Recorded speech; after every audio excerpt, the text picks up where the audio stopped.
Hello dear student, welcome to SSB classes. आज हम BSc fourth semester की inorganic chemistry पढ़ाएंगे। इनऑर्गेनिक केमिस्ट्री जो है वो मेजर एंड माइनर दोनों स्टूडेंट्स के लिए है। जो लखनऊ यूनिवर्सिटी से हैं स्टूडेंट, उनमें इनऑर्गेनिक केमिस्ट्री फोर्थ सेमेस्टर में मेजर और माइनर दोनों को पढ़ना है। आपकी यूनिट फर्स्ट पहले हम पढ़ेंगे। यूनिट फर्स्ट में पहला चैप्टर है first transition element. First transition element क्या है? फर्स्ट ट्रांजिशन एलिमेंट बेसिक समझ लेते थोड़ा सा। ट्रांजिशन एलिमेंट क्या होते हैं?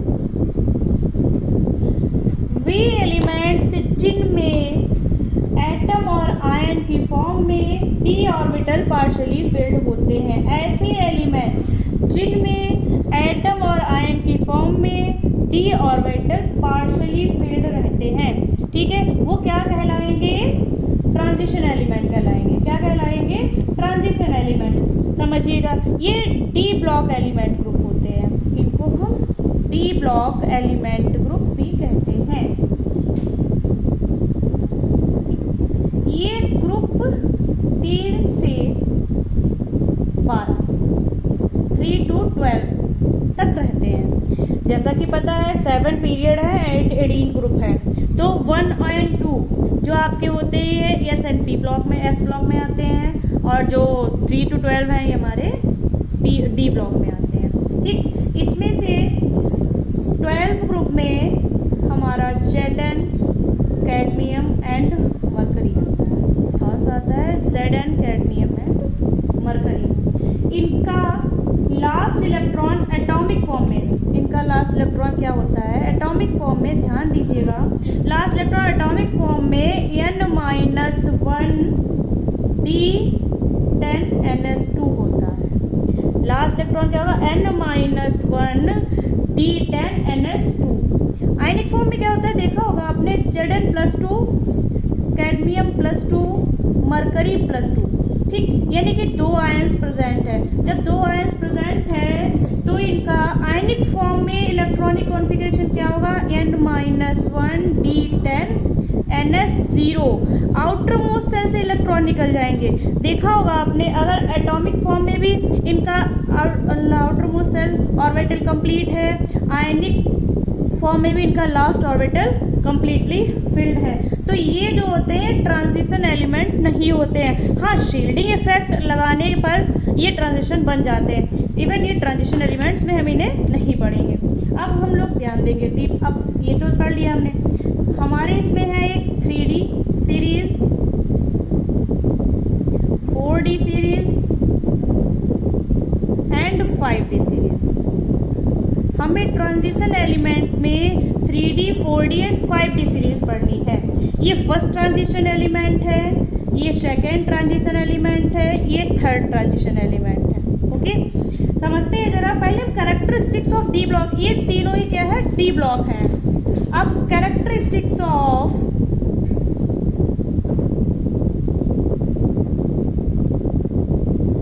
D block elements. Characteristics of D block element समझिएगा। पहले क्या है? इनकी स्टडी हम पीरियड में करते हैं। किस में करते हैं? पीरियड में। Left to right.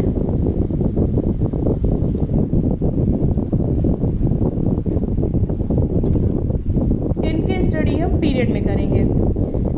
Study in, आपने पढ़ा हुआ ग्रुप में क्या होता है? हम टॉप टू बॉटम पढ़ते हैं। कैसे पढ़ते हैं? Top to bottom. इसमें कैसे हम पढ़ेंगे? लेफ्ट टू राइट पढ़ेंगे। लेफ्ट टू राइट, ठीक है। दूसरा है, ये सभी एलिमेंट्स इलेक्ट्रोपॉजिटिव एलिमेंट होते हैं। All elements are electropositive elements.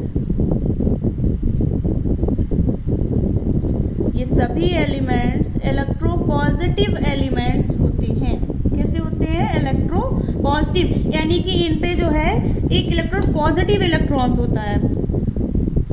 ध्यान से समझिएगा क्या कहना चाहते। आपने देखा होगा NS भी होता है, NP भी होता है। ठीक, NS में आपने देखा होगा कि ये जो होते हैं ये +1 यूनिवैलेंट या मोनोवैलेंट होते हैं। ये पॉजिटिव, ये कैसे होते हैं, पॉजिटिव चार्ज होता है। और NP वाले में आपने देखा होगा ये नेगेटिव चार्ज, यानी कि ये NS वाले जितने भी होते हैं, चाहे वो एल्कली हो या एल्कलीन हो, ये डोनर होते हैं और ये एक्सेप्टर होते हैं। समझिएगा। थर्ड पॉइंट इसका कैरेक्टरिस्टिक्स में, ये वेरिएबल ऑक्सीडेशन स्टेट शो करते हैं, shows variable oxidation state, variable oxidation state, यानी कि ये क्या कर रहे हैं, एक से ज़्यादा ऑक्सीडेशन स्टेट शो करेंगे। नेक्स्ट है ये कलर्ड कंपाउंड बनाते हैं। कैसे कंपाउंड बनाएंगे, ये कलर्ड कंपाउंड बनाएंगे।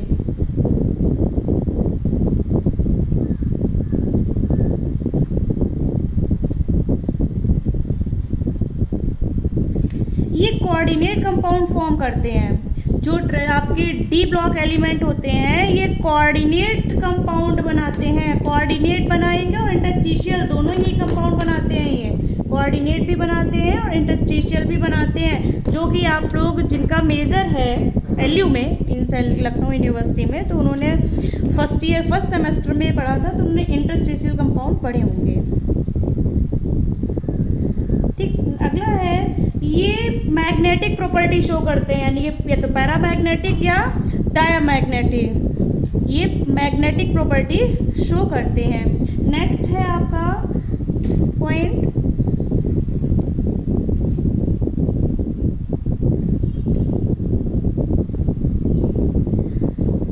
ये एलॉय बनाते हैं। क्या फॉर्म करते हैं, एलॉय, यानी कि मिश्र धातु बनाते हैं। क्या बनाते हैं, मिश्र धातु बनाते हैं। पढ़ा होगा आप लोगों ने, एक से ज़्यादा धातुएं मिलकर मिश्र धातु बनाती हैं।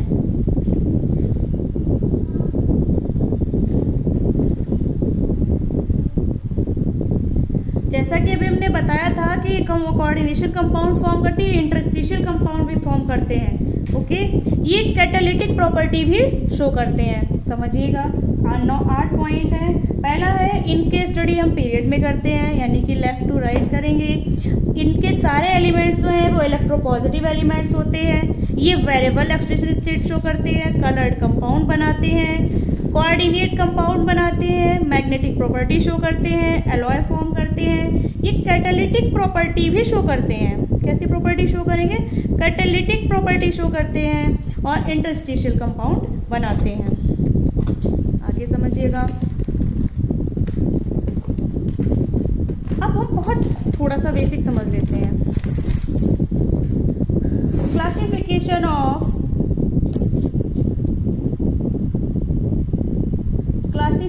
ऑफ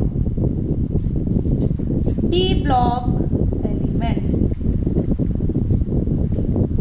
अभी हमने क्या पढ़ा था, कैरेक्टरिस्टिक्स पढ़ी थी। अब हम देखेंगे इनका क्लासिफिकेशन। समझिएगा। हमने अभी आपको बताया है कि इसमें 3 सीरीज है, एक 3D सीरीज है, एक 4D है, एक 5D है। कितनी हो गई, 3 सीरीज है।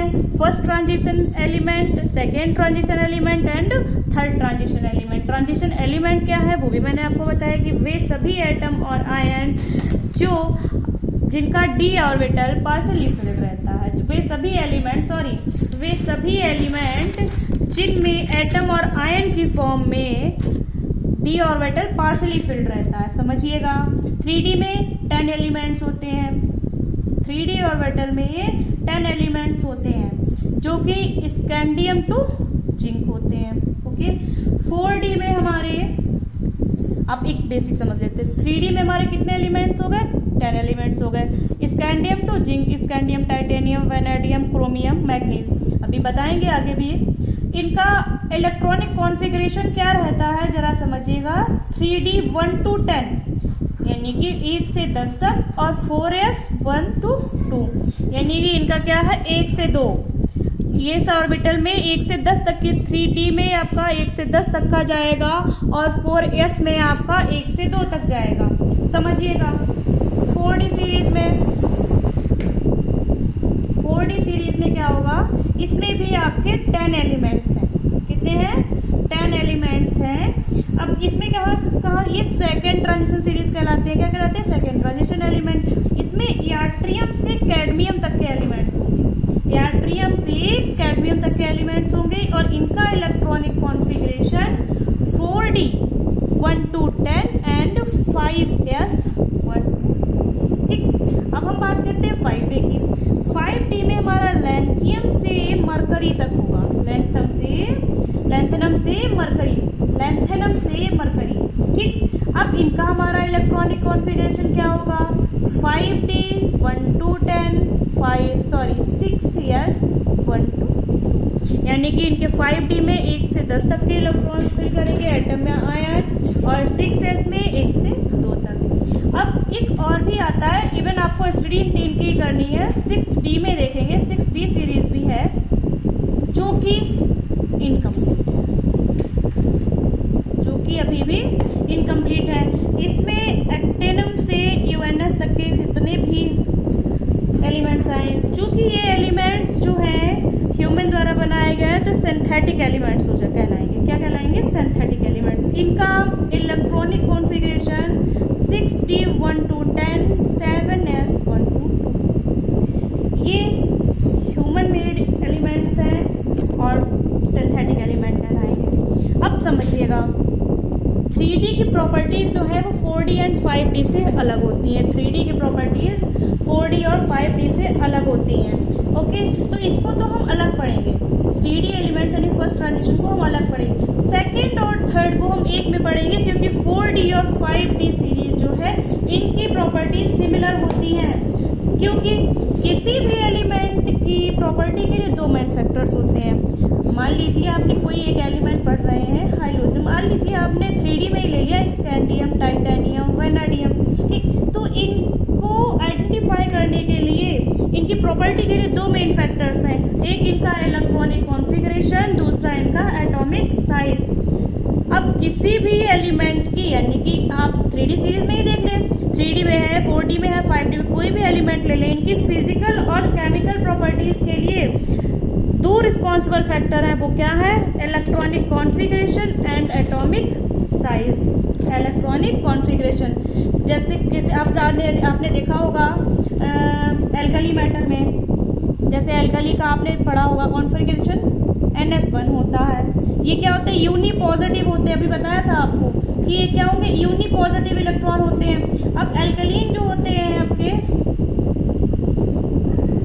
एल्कलीन का NS2 होता है, इनका लास्ट इलेक्ट्रॉन NS1 जाता है, इनका NS2 जाता है, तो ये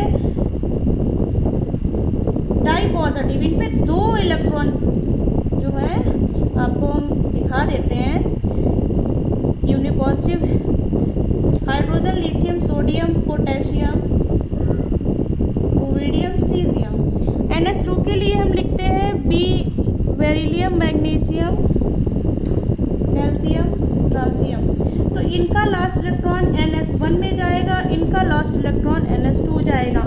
आपने पढ़ा होगा कि S ब्लॉक के एलिमेंट्स की स्टडी हम टॉप टू बॉटम करते हैं, लेकिन हम D ब्लॉक के एलिमेंट्स की स्टडी लेफ्ट टू राइट करेंगे। हमने आपको बताया है इनका लास्ट डिफरेंस क्या है? NS1 में, इनका NS2 में। और B block like halogen, B block में आप देख लीजिए FClBr,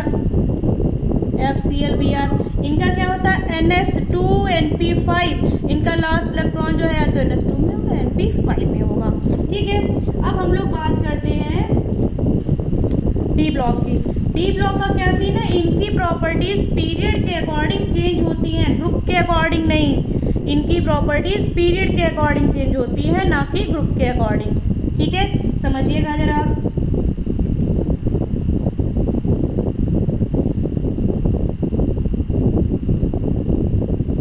अब आपको बताया था अभी कि 3D में आपके इलेक्ट्रॉन 3D 1 - 10 4s 1 to 2, और 4D में आपका क्या था? 4D 1 - 10 5s 1 to 2।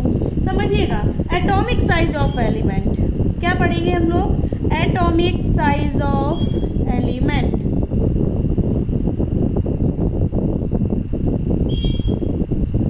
क्या है?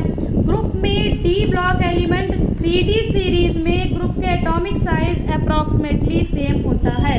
D ब्लॉक एलिमेंट का 3D सीरीज में एटॉमिक साइज अप्रॉक्सीमेटली सेम होता है। समझिएगा 3D के आप एलिमेंट्स पहले लिख लेते हैं हम, स्कैंडियम, टाइटेनियम,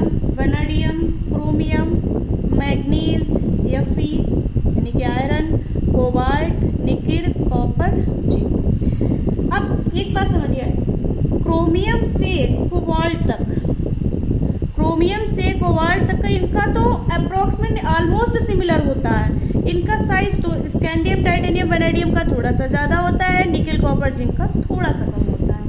तो क्या है, स्कैंडियम तो जिंक तो इनके एटॉमिक साइज में ज़्यादा डिफरेंस नहीं होता है, अप्रोक्सीमेटली सिमिलर होता है, इसलिए इनकी स्टडी पीरियड में करते हैं। क्वेश्चन आ सकता है कि डी ब्लॉक एलिमेंट्स की स्टडी हम ग्रुप में न करके पीरियड में क्यों करते हैं, तो आप बता सकते हैं क्योंकि इनका एटॉमिक साइज जो है वो सिमिलर होता है। कैसा होता है, सिमिलर होता है। अब बात करते हैं हम 4D एंड 5D सीरीज की, यानी कि 4D और 5D सीरीज दोनों का साइज जो है वो कैसा होगा, सिमिलर होगा, एक सा होगा, कोई चेंज नहीं होगा। अब क्यों ऐसा है, हालांकि आप देख लीजिए प्रिंसिपल क्वांटम नंबर बढ़ने से इनके साइज को बढ़ना चाहिए था, क्योंकि एनर्जी लेवल बढ़ा हुआ है ये, और एनर्जी लेवल बढ़ने के साथ साथ क्या हुआ है कि इनके बीच में जो है एक साइज बढ़ जाना चाहिए। लेकिन क्या होता है, इनके बीच में 14 एलिमेंट्स आते हैं। कौन से आते हैं, 14 एलिमेंट्स आते हैं, जो कि एफ ब्लॉक एलिमेंट होते हैं। कौन से होते हैं, एफ ब्लॉक एलिमेंट। तो लेंथेनाइट कंस्ट्रक्शन में आएंगे, लेंथेनाइट में आप लोग को नेक्स्ट चैप्टर में बताएंगे। अभी पहले हम लोग फर्स्ट ट्रांजिशन सीरीज को पढ़ लेते हैं। 14 एलिमेंट्स आएंगे, ठीक है।